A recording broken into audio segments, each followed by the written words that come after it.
Bueno, pues ¿quieren preguntar algo? Sí, Blanquita. Pastor Marco, me llamo Blanca.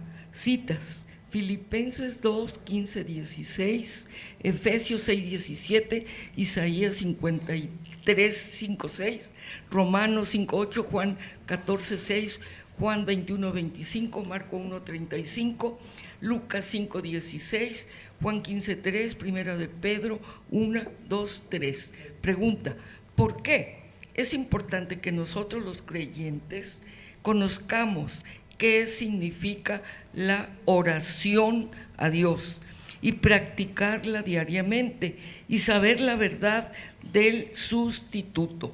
Cristo tomó tu lugar en la cruz, pagó el precio completo de tu salvación, haciendo posible que vuelvas a Dios. Ok. Bueno, ¿cuál es la importancia de la oración y el sustituto? Claro. Miren, vayan a Hebreos 10. Y este tema es muy importante y no por nada el autor de la carta a los Hebreos lo repite y lo repite tantas veces en la carta, ¿no? Si me preguntan a mí, para mí este capítulo 10 es como el más claro, ¿no? de esto. Entonces, ¿qué? Ya se me perdí. No es cierto. No. Hebreos 10 les dije, ¿va? Entonces, miren, quiero que veamos dos detalles importantes aquí sobre la pregunta. ¿Este sí? Ah, perfecto. Ok. Sobre la pregunta de Blanca, ¿no? Fíjense, 10. Pues 10 desde el 1, vamos a aventarnos varios versículos, pero sirve. Fíjense, dice: porque la ley, teniendo la sombra de los bienes venideros, no la imagen misma de las cosas, nunca puede, por los mismos sacrificios que se ofrecen continuamente cada año, hacer perfectos a los que se acercan.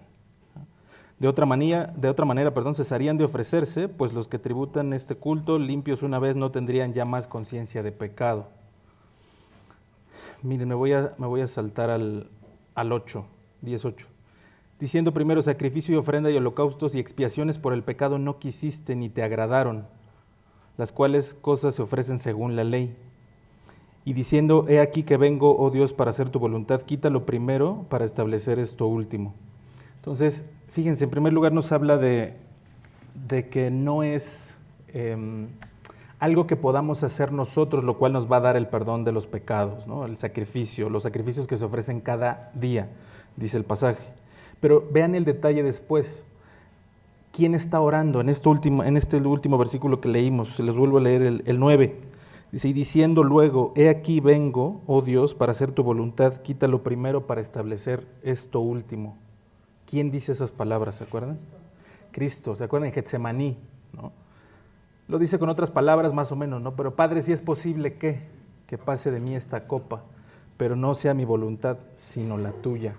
Entonces, la importancia de la oración es esa. O sea, si el Hijo de Dios, si Cristo, Dios mismo, se apartaba a orar, dicen muchos pasajes, ¿no? Antes de ir a cumplir aquello para lo cual vino a este mundo, se pone a orar. Y a veces nosotros pensamos que, no, sí puedo Dios, me la aviento yo, ¿no? Y no oramos. Entonces, fíjense a qué nivel rebajamos la oración. Pero quiero que veamos esto que sigue, porque esta verdad del sustituto es muy importante precisamente para eso, porque esto va a determinar cómo vivimos. Entonces, miren, me voy a saltar al 14, al 10:14. Dice: porque con una sola ofrenda hizo perfectos para siempre a los santificados, y nos atestigua lo mismo el Espíritu Santo, porque después de haber dicho: este es el pacto que haré con ellos, después de aquellos días, dice el Señor, pondré mis leyes en sus corazones y en sus mentes las escribiré. Y añade: nunca más me acordaré de sus pecados y transgresiones. Pues donde hay remisión de estos, es decir, de los pecados, no hay más ofrenda por el pecado. Así que, hermanos, teniendo libertad para entrar en el lugar santísimo por la sangre de Jesucristo, por el camino nuevo y vivo que Él nos abrió a través del velo, esto es, de su carne, y teniendo un gran sacerdote sobre la casa de Dios, acerquémonos con corazón sincero, con plena certidumbre de fe, purificados los corazones de mala conciencia y lavados los cuerpos con agua viva. Entonces, una vez que apropiamos este sacrificio de Cristo en nuestra vida, se nos abre un camino nuevo y vivo, es lo que dice aquí. ¿se acuerdan? En el Antiguo Testamento no era como que te podías ir a presentar a la presencia de Dios en cualquier momento, ¿no? Solamente entraba una persona una vez al año y después de hacer una serie de rituales muy específicos que si hacía mal, ¿se acuerdan? ¿No? Entonces por eso entraban amarrados, por si se nos moría allá adentro, pues lo jalaban, ¿no? Porque no podían entrar. Hoy, ¿qué necesitamos para entrar a la presencia de Dios? Sí, querer, exactamente, ¿no? Si yo cierro mis ojos y empiezo a hablar con Dios, estoy delante del trono, ¿no? Me puedo meter hasta la cocina, literalmente. ¿Pero por qué no lo hacemos? Bueno, porque no creemos en eso, ¿no? Porque no pensamos que alguien nos esté escuchando. Entonces, sí es importante lo que preguntaba Blanca, ¿no? Conocer que Dios, Cristo, que finalmente es Dios, ¿no? Pagó un precio, y el precio más alto, ¿no? ¿Para qué? Para que nosotros tuviéramos ese acceso. El no usarlo, pues piensen, es desperdiciar la sangre del Cordero, es desperdiciar la sangre del Hijo de Dios. Entonces sí, hasta cierto punto podría ser un insulto al sacrificio de Cristo. No, Dios, qué bueno que diste tu vida por mí, pero no me interesa. No tengo tiempo. Esa es la clásica, ¿no? No tengo tiempo, estoy cansado, ¿no? Lo que ustedes quieran. Entonces sí es muy importante conocer el sacrificio de Cristo. ¿Para qué? Para que vivamos acorde a eso. Perfecto. Bueno, ¿tienen otra o nos arrancamos? Les prometo que hoy no me tardo 1:30. Bueno, no pregunten tanto también, porque no es cierto. Sí. ¿Cómo pudiera yo entender el libro de los cantares? Porque, pues en realidad yo leo y entiendo que es para la esposa y el esposo, pero un amor, humanamente hablando, no existe así. Entonces, pudiera yo pensar más bien que es el amor que tendríamos que tener por Cristo, por Dios. Cantar. Hasta cierto punto sí. ¿Se acuerdan? Estos libros son libros de sabiduría, ¿no? Salmos, Proverbios, Eclesiastés, Cantar de los Cantares, ¿no? Y son libros poéticos, y en específico ¿no? Tiene mucha poesía, ¿no? La paloma mía, ¿no? Entonces sí tiene mucha poesía y habla de un matrimonio, exactamente, ¿no? Habla de un hombre hablando de su esposa y la esposa hablando del esposo. Hoy les voy a tocar mucho ese tema. Pero bueno, ¿cómo lo entendemos? Sí, Pablo en Romanos 15:4 diría que lo que se escribió para nosotros se escribió, para que aprendamos, para que por medio de la escritura obtengamos consolación y obtengamos enseñanza, ¿no? Entonces sí, a través de este libro específicamente podemos encontrar muchísimas enseñanzas, ¿no? De sabiduría. Como Charlie nos ha venido diciendo todas estas semanas, el propósito de la ley, y ya no piensen en la ley solamente los primeros 5 libros, sino de toda la escritura es esa. No hay, y les pongo ejemplos, no hay un versículo que diga que fumar alguna planta está mal, ¿no? Pero partimos de la base de que está mal. ¿Por qué? Porque la Biblia nos da sabiduría. Esa es la idea, ¿se acuerdan? No hay un versículo que diga que, no sé, a ver, y les pongo un ejemplo muy tonto, pero no hay un versículo que diga, oye, no te cruces el periférico corriendo, ¿no? Pero sabemos que no está bien, o sea, sabemos que no nos va a hacer ningún bien hacer eso. Entonces, sí necesitamos escudriñar este tipo de libros porque, oye, pero me habla de un esposo y eso a mí qué, pues igual y yo ni casado estoy o sí, o no sé, ¿no? Bueno, pero hay enseñanza. Ahí dentro de la poesía y dentro de todo lo que está diciendo Salomón, hay algo para nosotros. Entonces sí necesitamos desentrañarlo, ¿no? Y pedirle a Dios sabiduría. Oye, Dios, ¿qué me estás queriendo decir con esto? Y les aseguro que lo van a encontrar por medio del Espíritu Santo. Perfecto. Muy bien, pues si no hay otra, nos arrancamos. ¿Alguien aquí se ha sentido en algún momento frustrado, estancado, ¿no? Como que hago cosas y nada sucede, como que trabajo y no veo nada claro? Me gustaría que levanten la mano para no sentirme solo, ¿no? Yo también la voy a levantar. Porque sí, ¿no? O sea, hay temporadas en nuestra vida donde no importa qué tan cansado esté y, como dice la Biblia, me acuesto tarde y me levanto temprano y nada parece funcionar, ¿no? Todo lo que puede salir mal, sale mal, ¿no? Entonces, les he de confesar que últimamente en mi vida, los últimos meses han estado complicados en ese sentido, ¿no? Busco y quiero y esto y no se da y hay muchas cosas que están trabadas. Y entonces el otro día estaba leyendo la Biblia, y les soy honesto, tenía semanas que Dios no me hablaba así tan claramente, o más bien yo no lo escuchaba tan claramente, porque Dios nos habla, ¿no?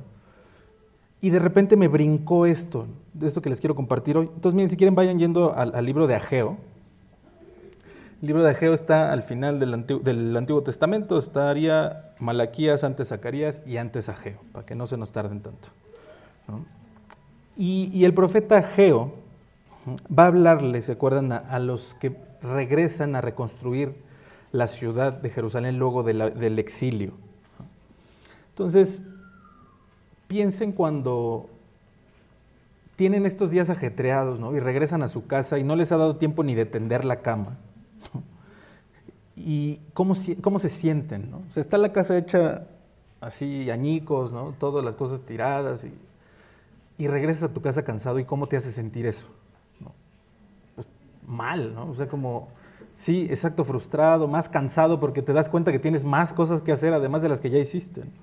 Entonces, piensen en estas personas que regresan del exilio y regresan a ver una ciudad hecha a pedazos, ¿no? ¿Se acuerdan? El muro no está en pie, el templo no se diga, las casas, ¿no?, todo está hecho a pedazos, y ellos regresan del exilio. Ya tienen para este entonces, ¿se acuerdan?, el permiso del rey. ¿Se acuerdan? Esto lo leemos ahí con Esdras y con Nehemías, ¿no? Entonces ya el rey les da el edicto y les da permiso para que se vayan, tienen tiempo, tienen recursos, tienen la libertad de hacerlo, ¿no? Y se acuerdan, en estos libros de Esdras y Nehemías nos narraría que hay veces que tienen que estar con una mano poniendo el ladrillo y con la otra con la espada porque los están atacando, pero siguen reconstruyendo. ¿Qué pasa en este momento cuando el profeta Ageo va a profetizar? Hay una calma, hay un periodo de calma. Han pasado más o menos 16 años de que se dio el edicto para que regresaran a reconstruir. Y el pueblo, insisto, está en calma, pónganle 18 comillas. Y cuando la calma llega a nuestra vida, lo urgente le quita el lugar a lo importante. Y entonces empezamos, como les digo, no tengo tiempo, no es que no tengo ganas, no es que no tengo energía, no es que pretextos y pretextos. Así estaba el pueblo de Judá, los que regresaron a reconstruir. Y entonces Dios levanta un profeta, Dios levanta a Ageo. Entonces les digo, no es que el pueblo estuviera viviendo súper mal, ¿no?, como tendríamos otras ocasiones donde el pueblo sí está en idolatría, sí está en rebeldía. Más bien en este caso hay distracciones. Y díganme quién de nosotros hoy no está distraído. Las redes sociales, el trabajo, las ocupaciones, los compromisos, ¿no? Estamos muy distraídos.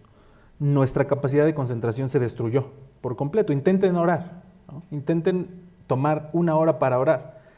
A la media hora ya estás pensando en lo que tienes que hacer, ya te llegó el mensaje, ya, ¿no? ¿Sí les pasa a todos o solo soy yo? Que sí me siento como que me ven así como, ¿no? Estamos distraídos y eso nos confunde. Entonces, vuelvo a la historia de la reconstrucción. El templo está hecho ruinas, ¿no? El templo está en pedazos. ¿Se acuerdan de lo que acabamos de ver con Charlie? Hoy no hay templo. Hoy el templo, o sí hay, pero no hay físico, ¿no? El templo somos nosotros. El templo es la iglesia, el templo es este pueblo que Dios llamó. Y en este contexto Dios les va a hacer un reproche. Literalmente ahorita lo vamos a leer.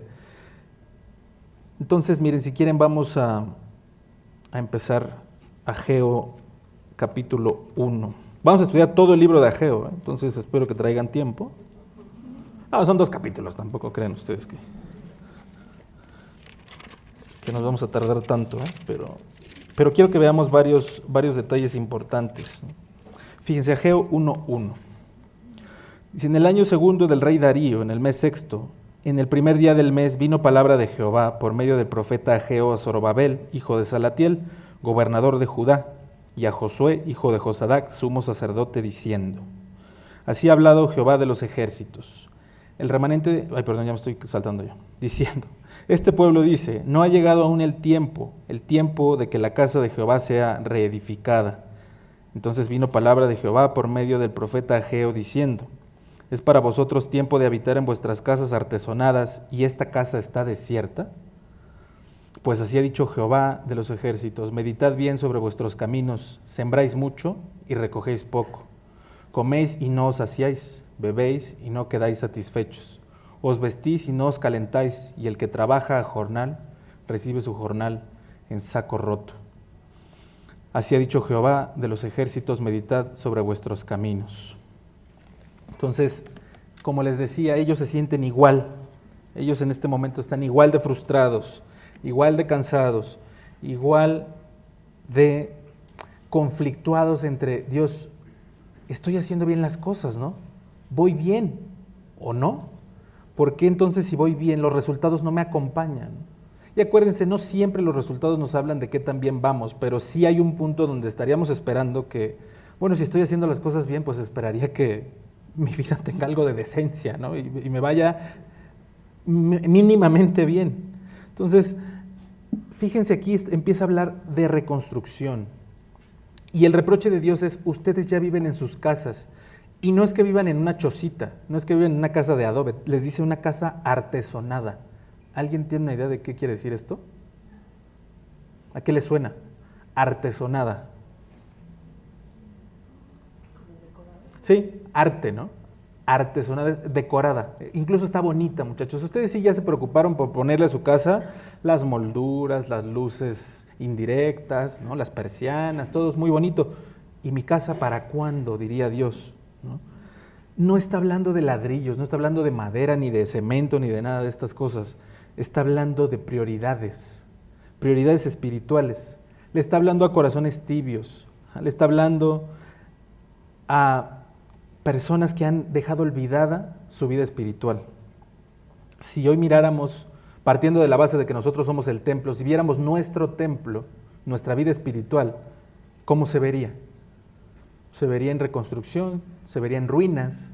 ¿O se vería, pues, bonita, ¿no? Dios es tu Dios todos los días, a toda hora o cuando encaja en tu horario, ¿no?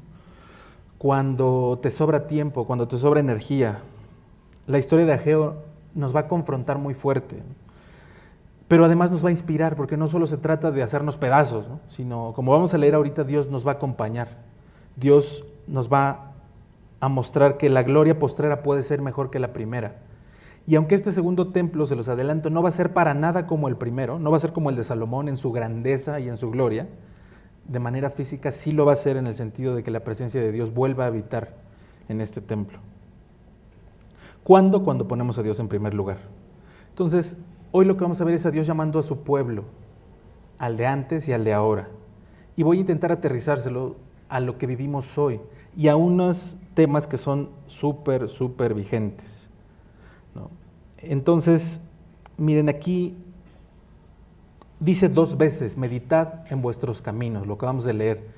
Por alguna razón, Casiodoro de Reina puso meditar, pero en el original hebreo se usan 2 verbos, leivav y sim. Y estos 2 verbos lo que querrían decir es que lo pones en tu corazón. Lo cual, bueno, meditar sería una buena traducción hasta cierto punto, ¿no? Pero estos verbos Dios los usa, por ejemplo, cuando en Génesis, ¿se acuerdan? Dice, y Dios puso al hombre en el huerto. Está usando este mismo verbo, leivav, lo puso, lo colocó. Luego en Proverbios tendríamos otro ejemplo, cuando Dios le pone límites al mar, y le dice al mar, no te vas a pasar de aquí. Este es el mismo verbo, Dios puso, leivav, le puso límites al mar. Curiosamente hay otro ejemplo que los 2 primeros como que tienen que ver, ¿no? Nos habla de un lugar o de un límite. En Job 1 y 2, cuando Dios le dice a Satán, has considerado a mi siervo Job, está usando este mismo verbo, leivav, has considerado, lo has puesto, hasta cierto punto se parece a lo que le dice a Ageo, lo has puesto en tu corazón. Y hasta cierto punto entonces podemos entender por qué el pueblo sembraba, trabajaba, pero no veía fruto. ¿Por qué habían descuidado el templo, pero su casa estaba bien? ¿Por qué se habían enfocado en sus comodidades, en sus problemas? ¿No? Y con esto les quiero decir, Dios no está en contra de que edifiques tu casa. Y con esto no me refiero a un edificio, a un lugar físico, ladrillos, mezcla, no. Se refiere a una familia. Eso es un hogar, ¿se acuerdan? Un hogar viene de hoguera. Piensen en los tiempos donde, pues para calentarnos, muchachos, no hay cobijas, no hay mantas eléctricas, no hay nada de estas cosas, necesitamos hacer una fogata. Entonces es un hogar, es algo que mantiene el calor. Y mi trabajo como miembro del hogar, y peor como padre y como madre, es que mantener el fuego, mantener la llama encendida para que nos calentemos y no nos vayamos a morir.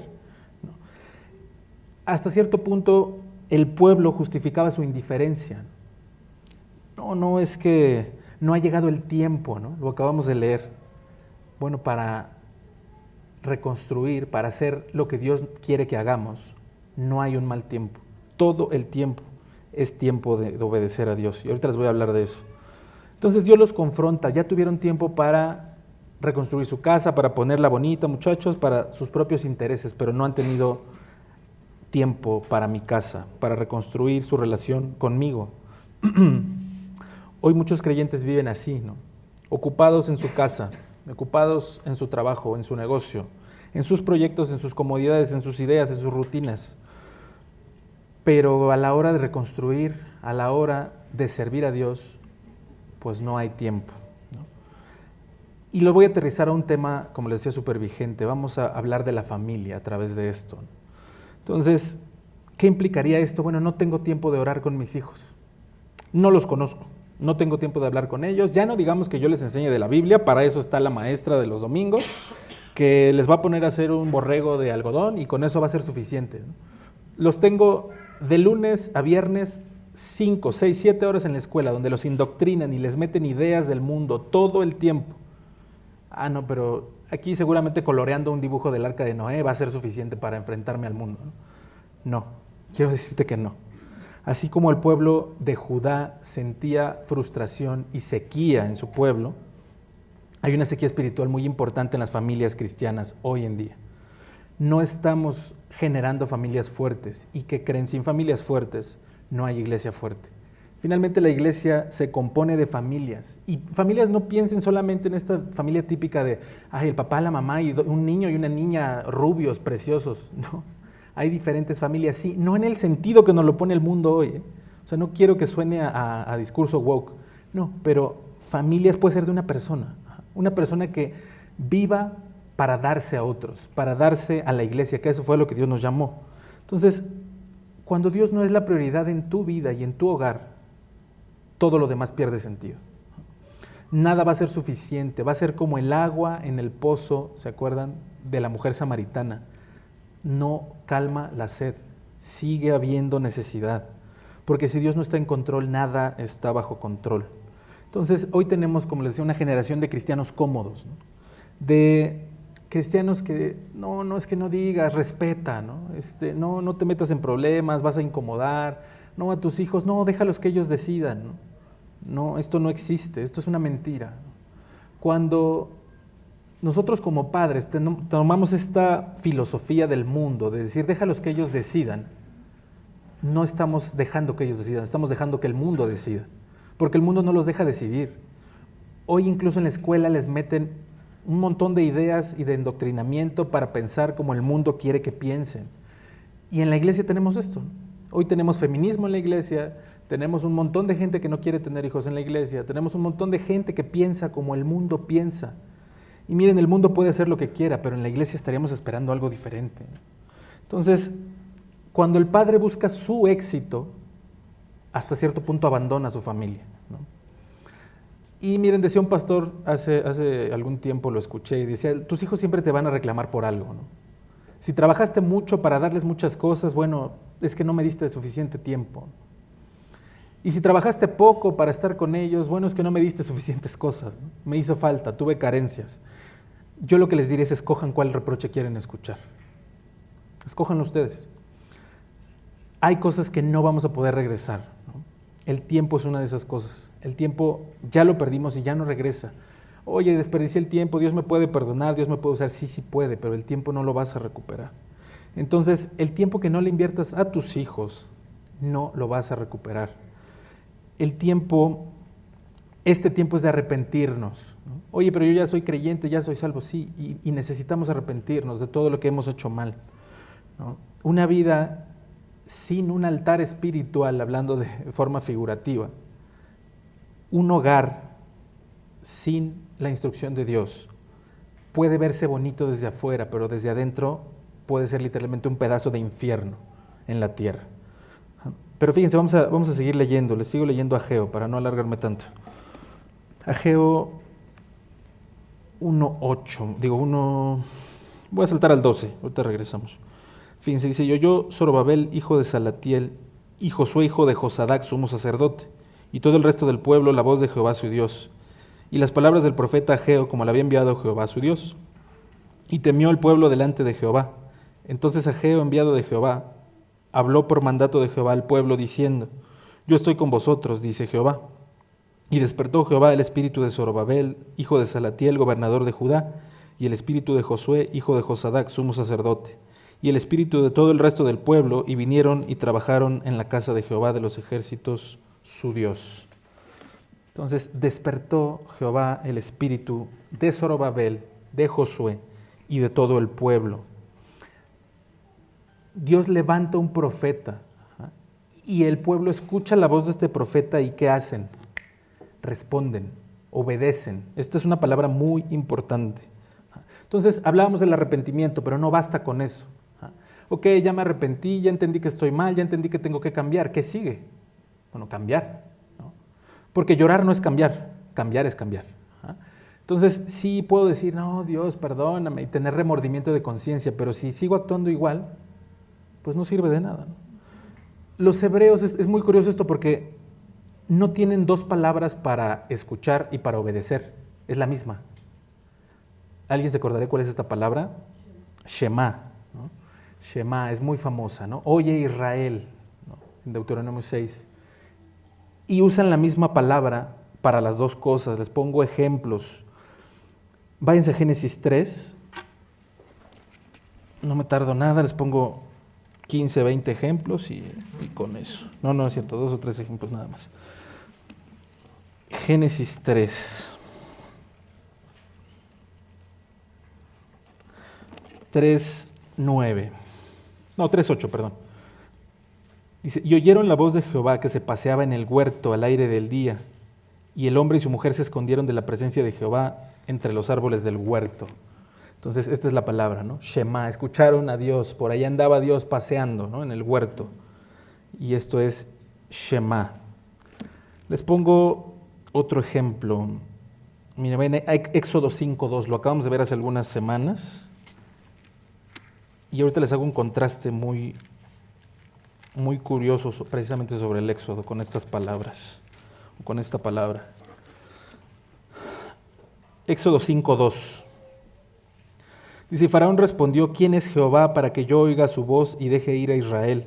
Yo no conozco a Jehová, ni tampoco dejaré ir a Israel. Hay traducciones, y específicamente la King James, que es en inglés, donde dice, ¿quién es Jehová para que yo le obedezca? Entonces, esta palabra se usa indistintamente para las dos cosas. Otros ejemplos, ¿se acuerdan cuando Samuel escucha la voz de Dios, ¿no? Samuel es niño, está en el templo y escucha a Dios llamándolo por su nombre. Ahí mismo en Samuel, unos capítulos después, ¿se acuerdan cuando el pueblo pide rey? Y el pasaje dice, pero no escucharon la voz de Samuel y dijeron, queremos un rey. Está usando la misma palabra y ahí también es sinónimo de obedecer, ¿no? Desecharon a Samuel. Y Dios le dice, no te desecharon a ti, me desecharon a mí. A quien no quisieron obedecer es a Dios. Miren, vayan a Hebreos 3 y aquí les hago el contraste más claro de esta palabra. Porque bueno, ya leímos, sí, pero eso era el Antiguo Testamento, ¿no? No, también en el Nuevo. También en el Nuevo se intercambia este significado. Escuchar y obedecer tienen que ir de la mano, si no, no sirve. Hebreos 3, ¿les dije? Sí.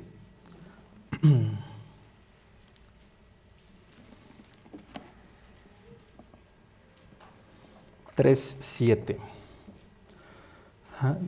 Dice, por lo cual, como dice el Espíritu Santo, si oyeres hoy su voz, no endurezcáis vuestros corazones como la provocación en el día de la tentación en el desierto, donde me tentaron vuestros padres, me probaron y vieron mis obras 40 años. A causa de lo cual me disgusté contra esta generación y dije, siempre andan vagando en su corazón y no han conocido mis caminos. Por tanto juré en mi ira, no entrarán en mi reposo. Está hablando del Éxodo, ¿se acuerdan? Y me voy al 15, perdón. No, 16. Dice, ¿quiénes fueron los que habiendo oído le provocaron? ¿No fueron todos los que salieron de Egipto por mano de Moisés?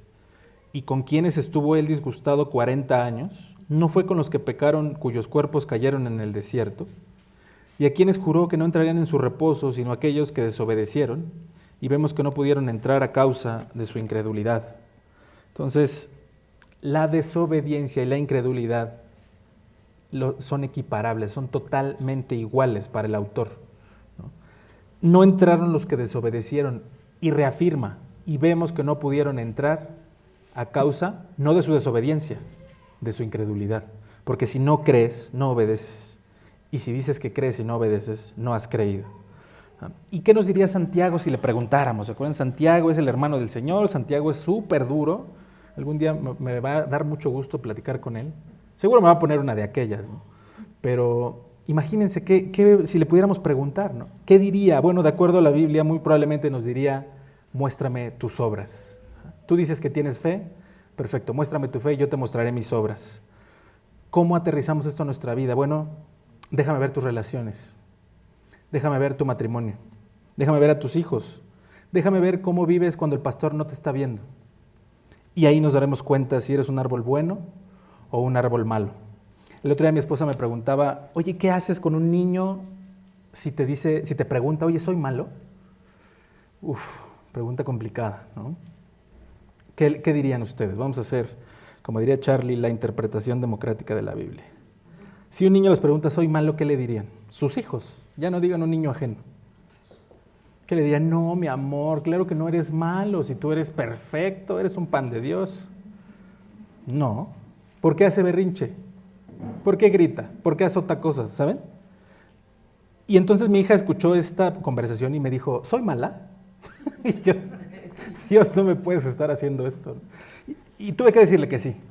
Tiene que entrarnos en la cabeza esto. Nuestros hijos son malos. Traen la misma naturaleza que nosotros. Y además nosotros les damos lecciones 24/7, ¿están de acuerdo? O sea, además les enseñamos a ser malos. Ahorita les voy a tocar un versículo de esto, pero les decimos cosas que nosotros no hacemos. Y entonces les decimos, no sigas mi ejemplo, nada más haz lo que te digo. No sirve. Entonces, como les decía, un árbol bueno no da frutos malos. Entonces sí, los niños son malos. ¿Por qué? Porque dan frutos malos. Hacen berrinche, hacen rabieta, se portan mal en la escuela, muerden al compañero. Son malos. Y es nuestro deber, como cristianos, llevarlos a reconocer su maldad y entregarse a Cristo. Porque les tengo una mala noticia, además de que son malos sus hijos, y los míos, y los de todo el mundo, no son salvos. Creemos que porque no, es que yo desde chiquito lo llevaba a la iglesia y esto. No, sus hijos tienen que tomar una decisión, igual que lo tuvimos que hacer nosotros. Dios no tiene nietos, decía un pastor hace muchos años. Dios tiene hijos. Entonces, sí, tenemos que decirle a nuestros hijos la verdad. Eres malo, eres igual de pecador que yo, o probablemente más, porque me has aprendido lo que a mí me tomó años desarrollar, tú lo has aprendido de mí. Entonces, sí necesitamos. ¿Por qué? Porque si no traemos a la iglesia falsos creyentes. Estas son las generaciones que vemos hoy en las iglesias. Falsos creyentes. ¿Esto existe? Sí. Cuando pensamos en falsedad, volteamos al púlpito, ¿no? El falso maestro, el falso pastor. No. Y voy a voltear para acá y se los voy a decir así para no ver a nadie. Hay falsos creyentes entre nosotros. Sí, los hay. Y lo digo para allá para que no digan, es que me volteó a ver a mí. No, es indirecta para nadie. Hay falsos creyentes. ¿Por qué? Porque no hemos hecho suficiente énfasis en esto. Y el falso creyente es igual de peligroso que el falso profeta. Dios no va a bendecir la desobediencia. Entonces vuelvo a lo que decía al principio. ¿Por qué las cosas no salen? ¿Por qué quiero? ¿Por qué en mi intelecto sí puedo querer servir a Dios, puedo querer hacer cosas, pero ¿por qué no salen las cosas? Bueno, porque Dios no bendice la desobediencia. Cuando tenemos malicia en nuestras acciones. Y esto estoy seguro que se van a identificar, ¿no? Cuando tenemos malicia con Dios, ¿han aplicado la de cómpralo, ya Dios proveerá? Y Dios diría, ¿quién te dijo? Cuida tu dinero, cuate, yo no te voy a dar para que pagues la tarjeta. Y a ver, y se los digo con conocimiento de causa, no sirve. No, ya Dios verá cómo, Dios nos ayudará. No, Dios no tiene que hacer nada. Sé sabio, haz las cosas que Dios te pide que hagas. No espiritualices tus pecados, tu falta de carácter, no lo espiritualices. El principio de la sabiduría, ¿se acuerdan cuál es? El temor de Dios. Deja de pensar que Dios te va a sacar de las cosas que haces a propósito. Ajá. No, hazlo, de todos modos Dios te va a sacar de ahí. ¿Y si no? ¿Qué va a pasar si no? Dios no tendría por qué hacerlo. Entonces, cuando actuamos así, ¿saben como quién actuamos? Como el diablo. ¿Se acuerdan qué le dice el diablo a Jesús? Si eres el Hijo de Dios, lánzate del pináculo del templo. ¿No dice la Biblia que a sus ángeles mandará? Estamos haciendo lo mismo, ¿están de acuerdo? No tienes fe. Tú endrógate, saca las vacaciones a 36 meses sin intereses, no importa. ¿No confías en Dios? No, sí confío, y tanto confío que prefiero no hacer cosas que Él no va a bendecir. Entonces, Dios nos promete su presencia para darnos paz, no para darnos un camino más cómodo ni más fácil. Y necesitamos entender esto. Hoy se confunde la gracia, ¿no? ¿Se acuerdan? Hace 15 días les hablaba de la gracia, de la gloria de Dios y estas cosas. Y entonces pensamos que, bueno, entonces yo me relajo y que Dios haga. No. Ese mismo Dios que nos salva por gracia nos pide que seamos diligentes, que nos esforcemos. La vida cristiana es de edificación constante, requiere esfuerzo, requiere sudor, requiere sangre, requiere callos en las rodillas, sí se requiere, ¿no? No es algo emocional, no es algo intelectual tampoco.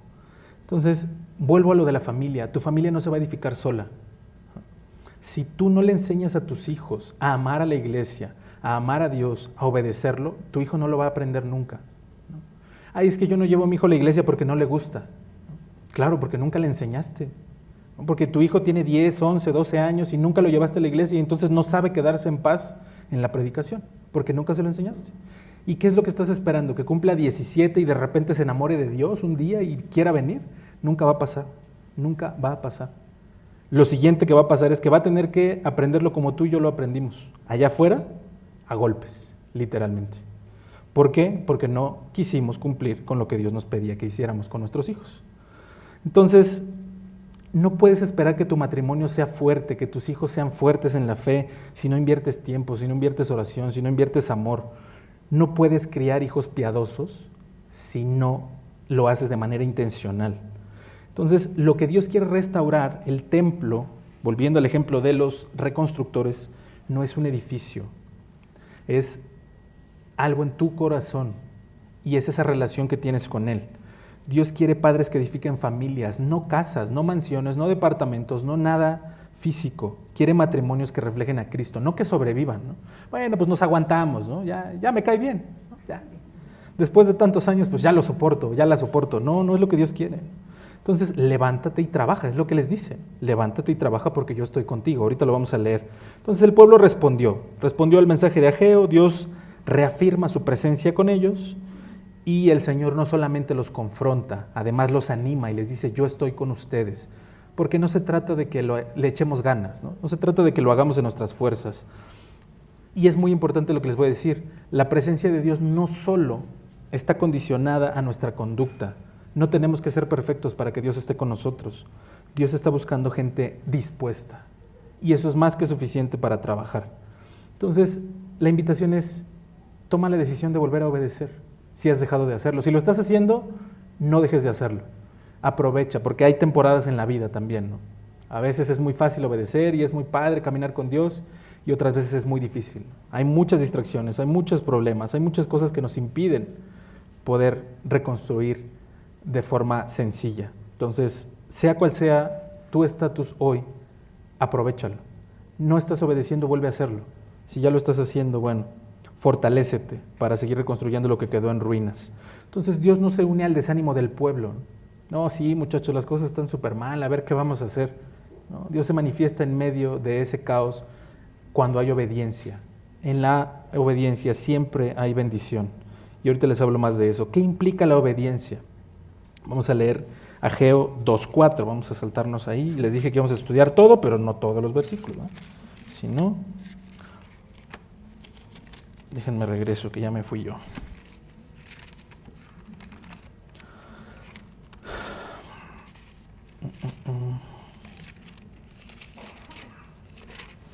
Dos, 4, dice: Pues ahora, Zorobabel, esfuérzate, dice Jehová. Esfuérzate también, Josué, hijo de Josadac, sumo sacerdote. Ya me perdí, no me quedé. Sumo sacerdote. Y cobrad ánimo, pueblo de toda la tierra, dice Jehová. Trabajad, porque yo estoy con vosotros, dice Jehová de los ejércitos. Entonces, Dios reconoce que el templo sí, efectivamente está hecho pedazos. ¿Y qué crees?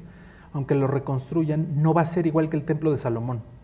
No va a tener la grandeza que tenía el templo de Salomón, no va a tener los materiales que tenía el templo de Salomón, porque el estado del pueblo es distinto.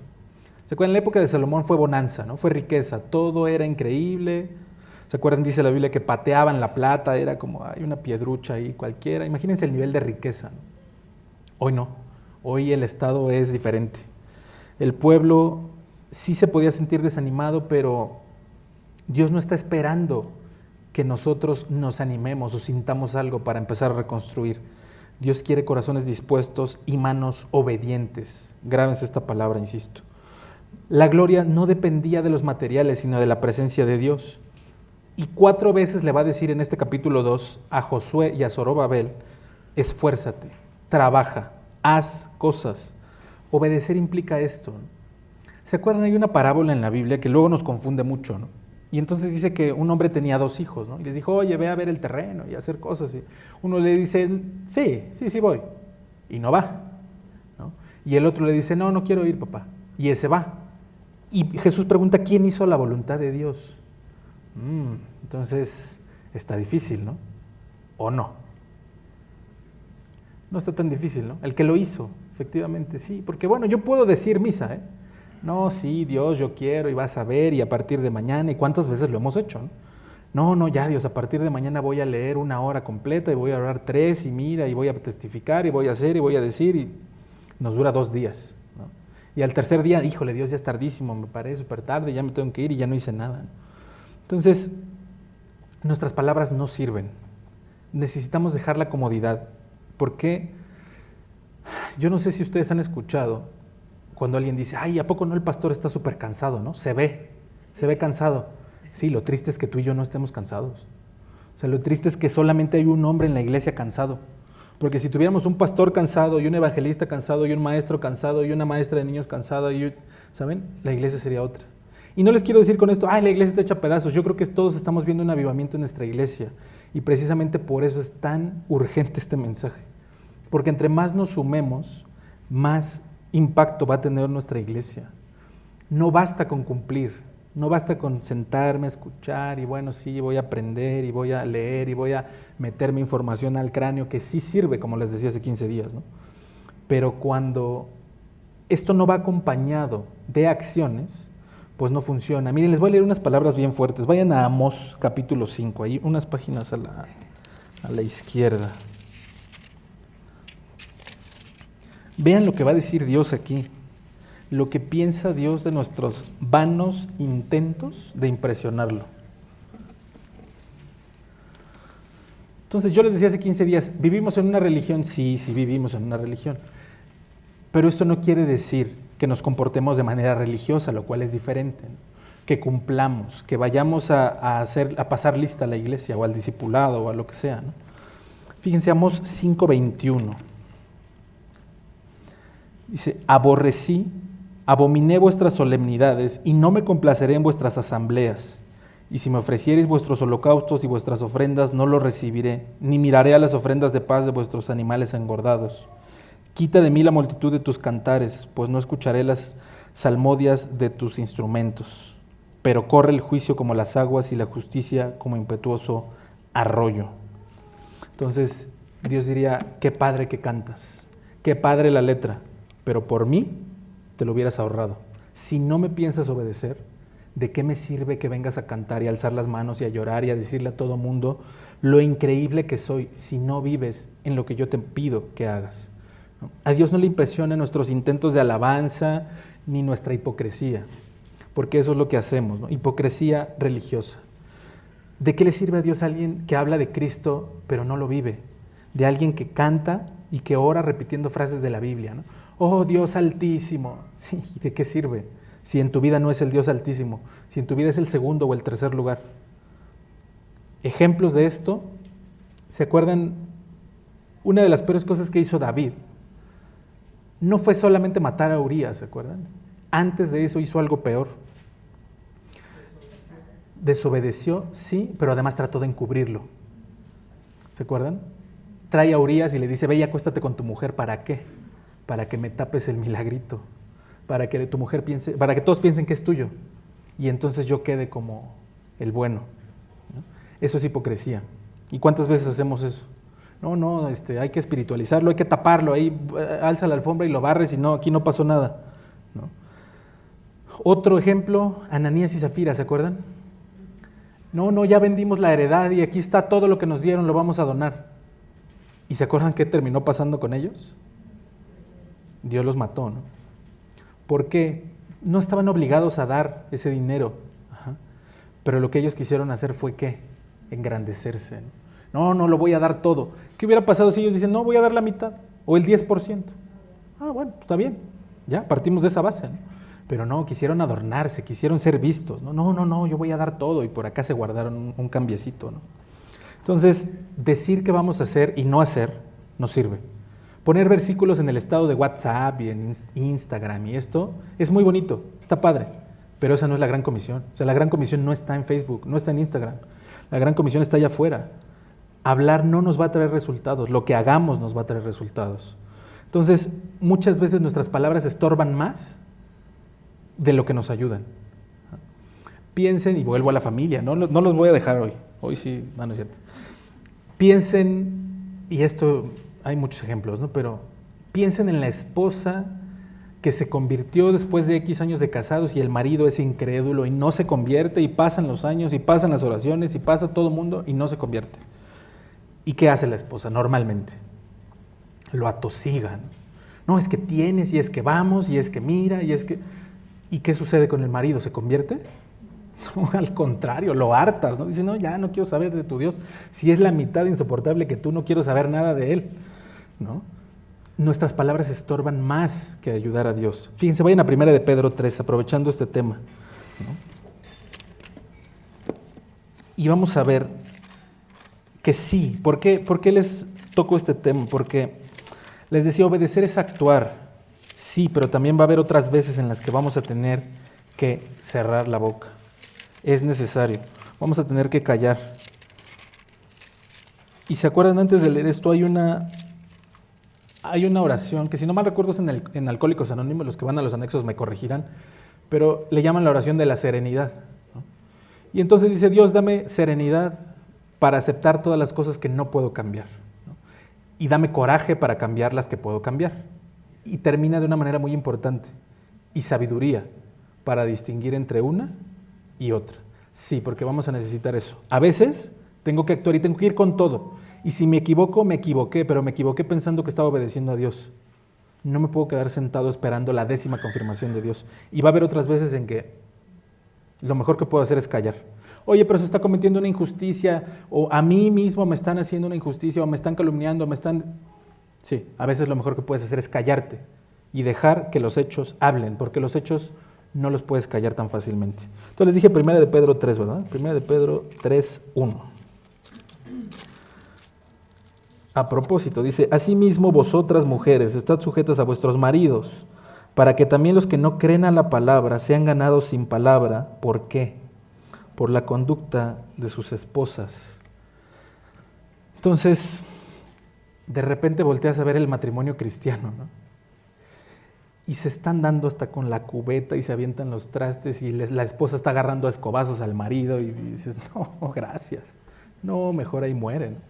No, la gente no va a ser ganada así. Es que no oras, es que no vas al discipulado, es que no te veo que leas, es que no te veo que hagas, ¿no? O le arrebatas el control al marido. Ay, quítate, estás bien baboso, yo lo hago, ¿no? ¿Qué estamos haciendo? Estorbándole a Dios, no a tu marido. O bueno, sí, no, a Dios, a Dios. Le estás estorbando a Dios, porque Dios quiere bendecir, pero no en la desobediencia. Dios dice, sujétense, sean obedientes. Oye, pero este cuate es un baboso y no sabe. Sí, y ya trataré yo con él. Pero tú obedece. Y viceversa, ¿no? El marido se la pasa gritándole a la mujer y le dice de todo. Y entonces, oye Dios, pero es que yo quiero servirte, ¿no? Yo quiero ser maestro, ser pastor. Sí, pero te la vives maltratando a tu mujer, ¿no? ¿Y qué diría Pablo, se acuerdan? Los requisitos para un obispo, para un pastor, que tenga en sujeción su casa, porque si no gobierna su casa, ¿cómo va a gobernar la de Dios? Y sí, ¿y qué va a hacer? ¿Agarrar a gritos a la iglesia? Es que te dije que tienes que llegar temprano. No, o sea, no estás esperando eso del pastor, ¿no? Definitivamente no. Entonces, sí necesitamos una fe con sabiduría, una fe que a veces actúa y a veces calla, y tenemos que aprender a diferenciar. ¿Qué va a ser muy importante? Fíjense, vayan a Hebreos 11, ya voy a ir cerrando. Ya nada más nos quedan 2 horas, entonces me voy a apurar. Hebreos 11. Y quiero que veamos aquí simplemente unos detalles del pasaje, no lo vamos a leer a conciencia. Pero se acuerdan, este pasaje habla de la fe precisamente, ¿no? Y entonces primero empieza con la definición de la fe, ¿se acuerdan? La fe, la certeza de lo que se espera, la convicción de lo que no se ve. Y luego nos va a hablar de los héroes de la fe, así le llamamos, ¿no? Pero quiero que vean varios detalles, fíjense. Versículo 4, 11:4. Dice, por la fe Abel ofreció. Por la fe, el versículo 5, por la fe Enoc fue traspuesto para no ver muerte y no fue hallado. Versículo 7, por la fe Noé, cuando fue advertido por Dios acerca de cosas que aún no se veían, con temor que preparó. Por la fe Abraham, siendo llamado, obedeció. Por la fe, versículo 9, por la fe habitó como extranjero. Versículo 11, por la fe también la misma Sara, siendo estéril, recibió fuerza. Versículo 17, otra vez, por la fe Abraham, cuando fue probado, ofreció a Isaac. ¿Qué estamos viendo ahí? Acción, verbos, ¿no? Ofreció, preparó, entregó, obedeció. La fe nos lleva a actuar. Dios no está pidiendo perfección, ojo. Dios está pidiendo 2 cosas, disposición y sinceridad. Y termino este punto con esto. El ejemplo, como les decía hace ratito, es lo más importante que tenemos. Es la predicación más poderosa que podemos dar. Primero en casa, ¿no? Nuestro ejemplo puede edificar a nuestras esposas, a nuestros esposos, ¿no? Nuestro ejemplo puede edificar o destruir a nuestros hijos.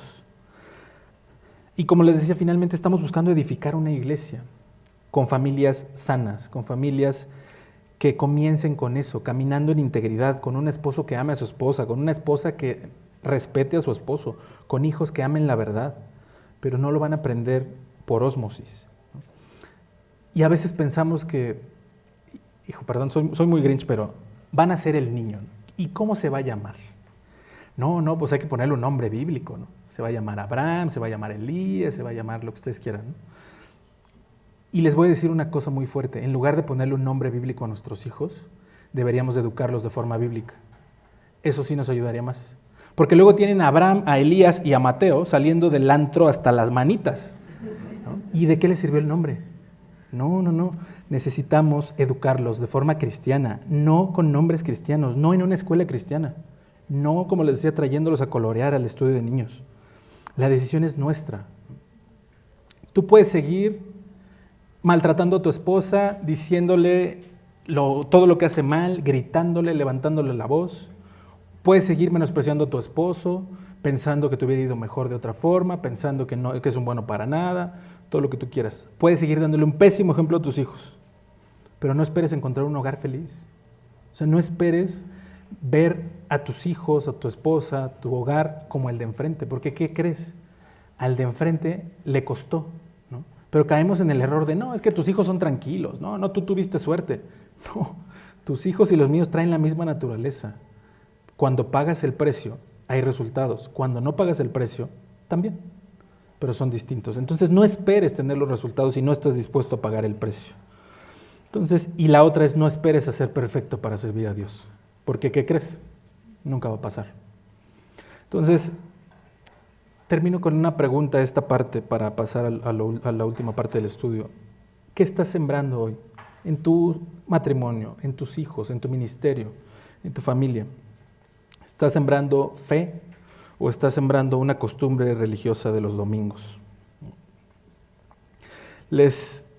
Fíjense, vamos a regresar a Ageo para terminar. Hay ciertas áreas de nuestra vida que van a necesitar un empujoncito de parte de Dios. Fíjense, Ageo 2, 6 nos quedamos hace ratito.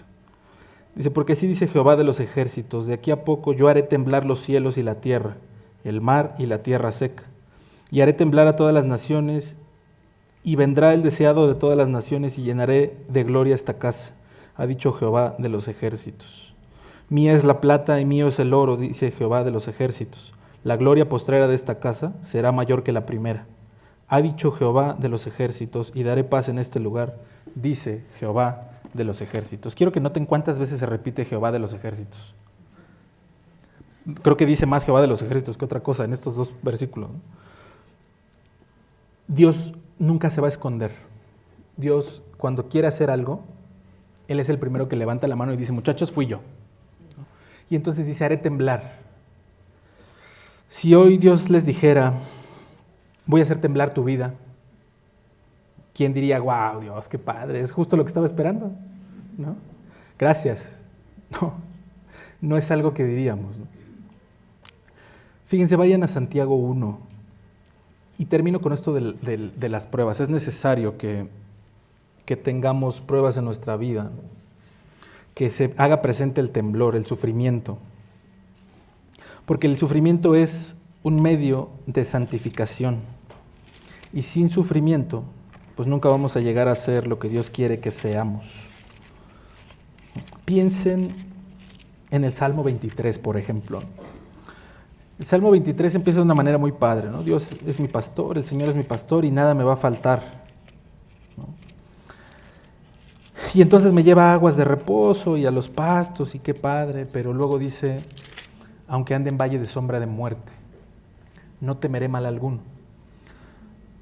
Si lo primero es promesa, ¿no? Dios me va a proveer y me va a dar, ¿por qué esto no? Es promesa también, vamos a estar en el valle de sombra de muerte, porque en el valle de sombra de muerte aprendemos a confiar, en el valle de sombra de muerte aprendemos a ser humildes, en el valle de sombra de muerte aprendemos tantas cosas que no aprenderíamos de otra forma. Y ahorita les voy a hacer una aclaración, pero bueno, rápido, Santiago 1, 12. Dice, bienaventurado el varón que soporta la tentación, porque cuando haya resistido la prueba, recibirá la corona de vida que Dios ha prometido a los que le aman. Cuando alguno es tentado, no diga que es tentado de parte de Dios, porque Dios no puede ser tentado por el mal, ni Él tienta a nadie, sino que cada uno es tentado cuando de su propia concupiscencia es atraído y seducido. Entonces la concupiscencia, después de que ha concebido, da a luz el pecado, y el pecado, siendo consumado, da a luz la muerte. Amados hermanos, no erréis. Toda buena dádiva y todo don perfecto desciende de lo alto, del Padre de las luces, en el cual no hay mudanza ni sombra de variación. Él, de su buena voluntad, nos hizo nacer por la palabra de verdad, para que seamos primicias de sus criaturas. Entonces, si el sufrimiento tiene un propósito, dice Santiago que produce ¿qué? Paciencia. Paciencia que no vamos a tener de otra forma, ¿eh? Hay una película muy famosa que a mí me gusta mucho, es una comedia, ¿eh? Para nada vayan a hacer teología a través de esto, simplemente es un ejemplo. Hay un actor que la hace de Dios, es muy famoso, y entonces la historia va de un político de Estados Unidos que es como el Noé moderno, ¿no? Y entonces Dios le pide que haga un arca, y obviamente todo el mundo lo ve como un loco, como a Noé, ¿no? Y la esposa termina yéndose porque el tipo está vuelto loco, ¿no? Porque cree que Dios le dijo que haga un arca. Y entonces se va y de repente se encuentra a Dios, que la está haciendo de mesero en un restaurante. Y en escenas previas se ve a la mujer orando para que le dé paciencia, para que le dé amor. Y cuando se encuentra con Dios en el restaurante, le dice, ¿usted cree que si alguien ora por paciencia, Dios mágicamente va a llenar su corazón de paciencia o le va a dar la oportunidad de ser paciente? Y entonces la mujer se queda impactada porque obviamente sabe que es la oración que estaba haciendo, ¿no? ¿Y usted cree que si alguien ora por amor, mágicamente Dios va a llenar su corazón de sentimientos bonitos o le va a dar la oportunidad de amar? Y entonces son buenas preguntas para reflexionar, ¿no? No habría otra forma de aprenderlo, ¿no? Y ojo, no hay que confundir, de acuerdo a lo que dice Santiago, la prueba de la cosecha, ¿no? Por un lado dice, Dios te prueba y eso te produce paciencia, y eso te da algo bueno. Esa es la prueba, trae un propósito. Pero dice, cuando eres tentado por tus concupiscencias, piensen por las pasiones de la carne, eso es lo que quiere decir concupiscencia, da a luz ¿qué? Pecado. Y el pecado, muerte. Entonces, cuando quieras saber si estás siendo probado o estás cosechando lo que hiciste, date cuenta de tus resultados. Oye, esto que está pasando en mi vida me está trayendo paz, me está trayendo gozo, me está trayendo paciencia, me está trayendo algo que Dios quiere que tenga. Sí. Ok, estoy siendo probado. ¿Y qué creen? Va a ser más fácil aguantar. Porque, ok, Dios, pues tú sabes lo que estás haciendo y sabes que lo necesitaba. Pero cuando la circunstancia que estoy viviendo solamente me está trayendo amargura, más problemas, sequía en mi vida espiritual, al contrario de tener paz, estoy paranoico, ¿qué creen? No es prueba. Solamente estoy cosechando lo que yo sembré. Y en Romanos 5 Pablo diría eso, ¿no? Nos gloriamos en las tribulaciones, sabiendo que la prueba produce paciencia. Lo mismo que acaba de decir Pedro, ¿no? Entonces, les termino con esto. Dios no quiere que aguantemos en la prueba. Dios no quiere que tengamos paciencia en la prueba. Dios pone la prueba para que tengamos paciencia. La paciencia viene después, ¿no? Solamente cuando Dios sacude lo visible, puede establecer en nuestra vida lo eterno. Y no es necesariamente un castigo, es preparación para algo mejor. Fíjense, váyanse a Hebreos 12 y terminamos ahí. Es ahí unas páginas a la izquierda. 12:5.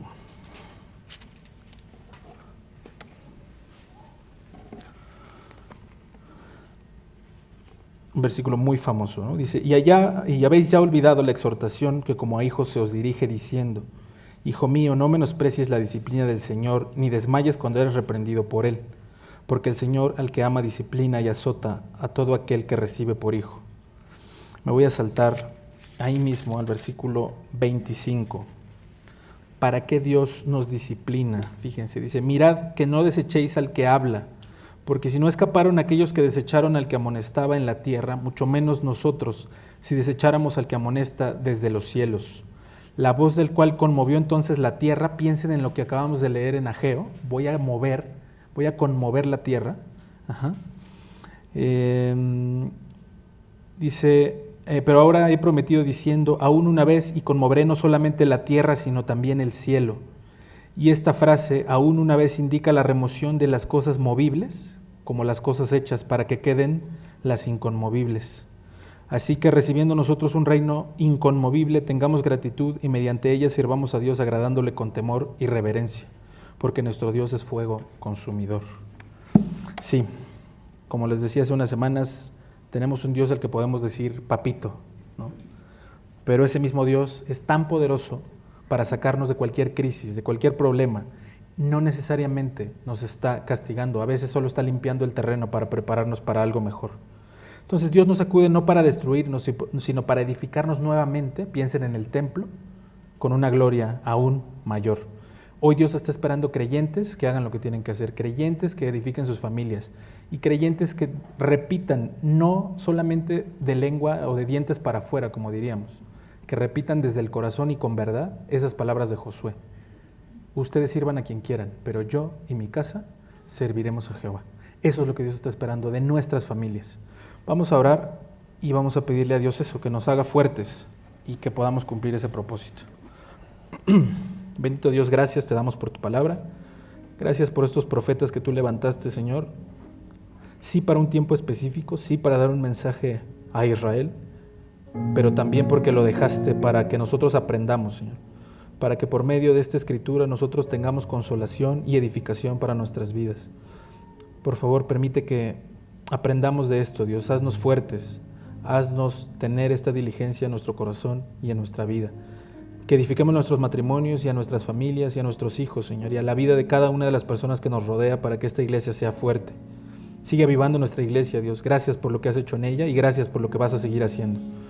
Te doy gracias por todo esto y te pido en el nombre de Cristo Jesús y para tu gloria. Amén.